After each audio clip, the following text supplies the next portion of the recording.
Assalamualaikum warahmatullahi wabarakatuh. Perkenalkan, nama saya Kusmi Heni Nur Samsika. Saya di sini akan mencoba menjelaskan mengenai gerak lurus.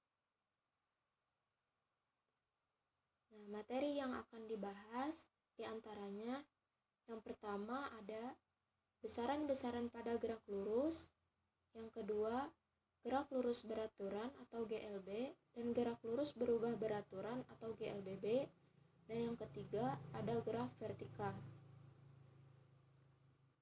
Dalam kehidupan sehari-hari, kita sering mengamati benda-benda yang bergerak, atau bahkan kita yang menggerakkan, atau pula kita yang bergerak. Nah, contohnya itu ada mobil yang melaju, seseorang sedang berjalan, seseorang sedang bersepeda, atau buah yang jatuh dari pohonnya. Jika kita perhatikan, kegiatan-kegiatan tersebut membentuk suatu lintasan. Nah, lintasan tersebut adalah lintasan lurus. Dan benda dapat dikatakan bergerak apabila kedudukannya berubah terhadap suatu titik acuan tertentu. Jadi, dapat disimpulkan bahwa gerak lurus adalah gerak suatu benda yang lintasannya lurus. Nah, yang pertama kita akan bahas jarak dan perpindahan. Andi berjalan ke arah timur sejauh 5 meter. Lalu, ia berbelok ke arah utara sejauh 4 meter. Dalam fisika, seberapa jauh Andi berjalan itu disebut dengan jarak. Sedangkan Andi berjalan ke arah timur, lalu berbelok ke arah utara, itu disebut dengan perpindahan.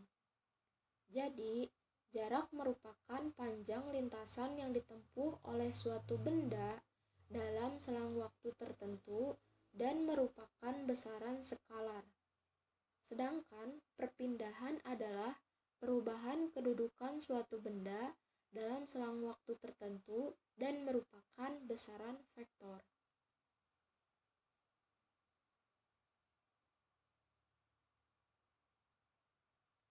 Nah, yang kedua kita akan bahas mengenai kelajuan dan kecepatan.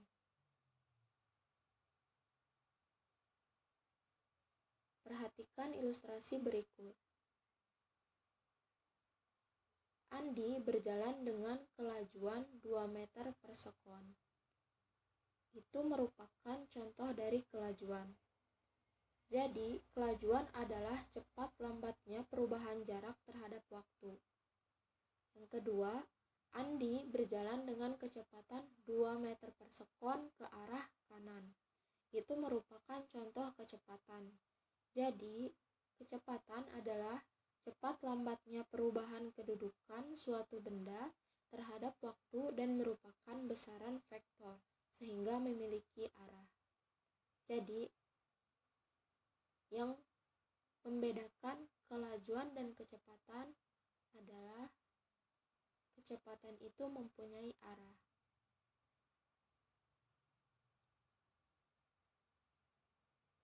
Ketika kita mengendarai sebuah motor, kita tidak hanya melalui lintasan lurus saja, tetapi ada yang namanya belok ke kiri, menanjak, belok ke kanan, atau turun. Ketika kita melakukan turun, nanjak, ataupun membelok, kita pasti menaikkan atau menurunkan kecepatan kendaraan tersebut. Nah, maka dari itu muncullah kelajuan rata-rata dan kecepatan rata-rata. Kelajuan rata-rata didefinisikan sebagai hasil bagi antara jarak total yang ditempuh dan waktu untuk menempuhnya. Nah, persamaannya yaitu V sama dengan S per T, di mana V adalah kecepatan dan S adalah jarak total dan T adalah waktu.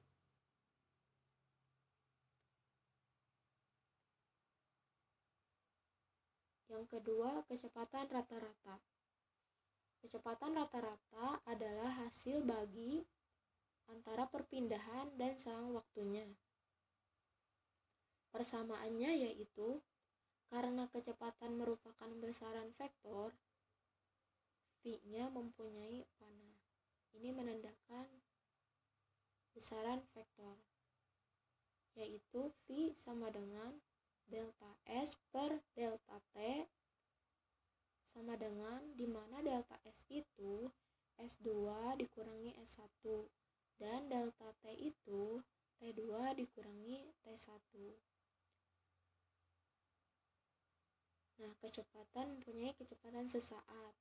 Nah, kecepatan sesaat adalah kecepatan benda pada suatu waktu tertentu. Nah, persamaannya yaitu V sama dengan delta S per delta T. Nah, di mana delta T-nya itu sangat kecil. Jadi ini untuk menghitung suatu benda yang bergerak pada saat waktu tertentu.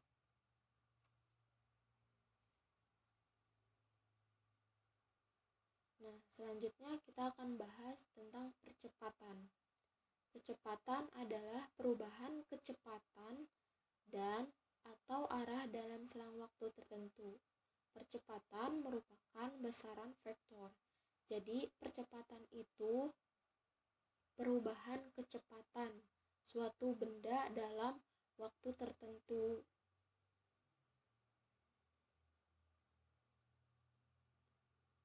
Nah, percepatan sama seperti kecepatan, ada percepatan rata-rata dan percepatan sesaat. Percepatan rata-rata adalah hasil bagi antara perubahan kecepatan dan selang waktu tertentu yang digunakan selama perubahan kecepatan tersebut.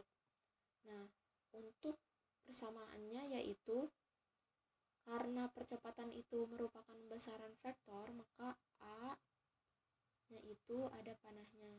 Jadi delta V per delta T, di mana delta V itu V2 dikurangi V1 per T2 dikurangi T1, di mana V ini V kecepatan.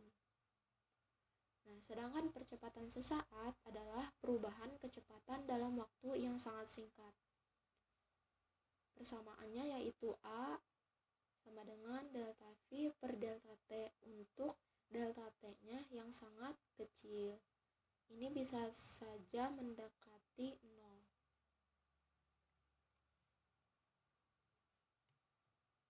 Nah, gerak lurus ada dua.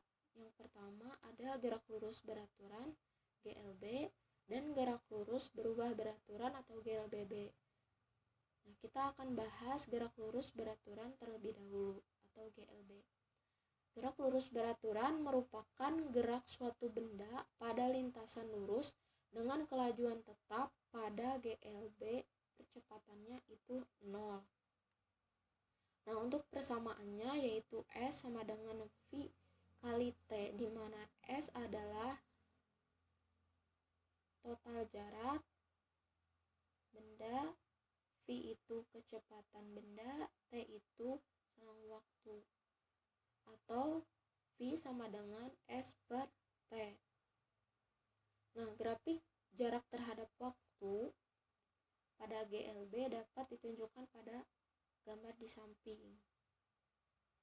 S terhadap T, di mana ketika semakin jauh jarak yang ditempuh, maka waktunya akan semakin lama.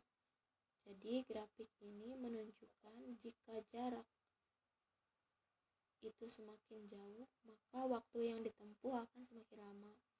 Sedangkan grafik V dengan T yaitu menandakan lurus karena kecepatannya itu V-nya itu konstan atau tetap. Nah, yang kedua ada gerak lurus berubah beraturan atau GLBB. GLBB adalah gerak suatu benda pada lintasan garis lurus yang percepatannya tetap. Untuk GLB itu kecepatannya tetap Sedangkan pada GLBB itu percepatannya tetap. Nah, percepatan tetap menunjukkan bahwa besar dan arahnya itu sama. Nah, untuk persamaannya ini ada 3. Yang pertama, V sama dengan V0 plus AT. Yang kedua, S sama dengan V0 kali T plus 1/2 AT kuadrat. Yang ketiga ada V kuadrat sama dengan V0 kuadrat plus 2A dikali S.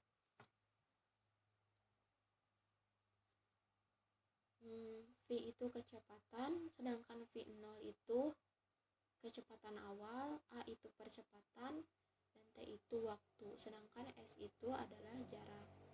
Nah, gerak lurus berubah beraturan atau GLBB dapat digambarkan pada grafik berikut. Nah, yang pertama, hubungan antara percepatan dengan T, karena GLBB itu percepatannya tetap, maka grafiknya seperti ini. Sedangkan grafik S terhadap T menunjukkan jika semakin bertambahnya waktu, maka jarak naiknya eksponensial, tidak linier.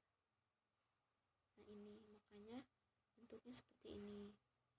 Sedangkan grafik V terhadap T ini merupakan GLBB dipercepat.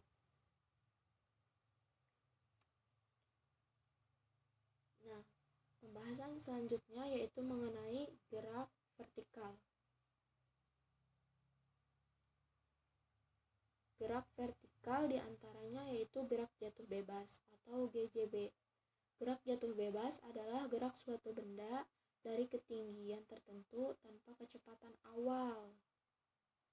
Jadi tidak ada kecepatan awal. Maka untuk persamaannya yaitu kecepatan saat T, saat waktu adalah Vt sama dengan G dikali T. Untuk persamaan jarak yang ditempuh benda adalah H sama dengan 1/2 G dikali T kuadrat. Untuk waktu yang ditempuh benda saat jatuh adalah T sama dengan akar 2H per G. Dan untuk kecepatan benda saat menyentuh tanah adalah Vt sama dengan akar 2G kali H. Nah, pembahasan selanjutnya yaitu gerak vertikal ke atas dan vertikal ke bawah. Gerak vertikal ke atas dapat ditemui pada bola yang dilempar ke atas. Nah, untuk persamaannya bisa dilihat. Jadi, ketika kita melemparkan bola ke atas, maka akan dikatakan melawan arah gravitasi. Maka di sini graf G-nya itu menjadi min. Nah, sedangkan pada gerak vertikal ke bawah adalah gerak benda yang dilempar ke bawah dengan kecepatan awal V0 tidak sama dengan 0 secara tegak lurus.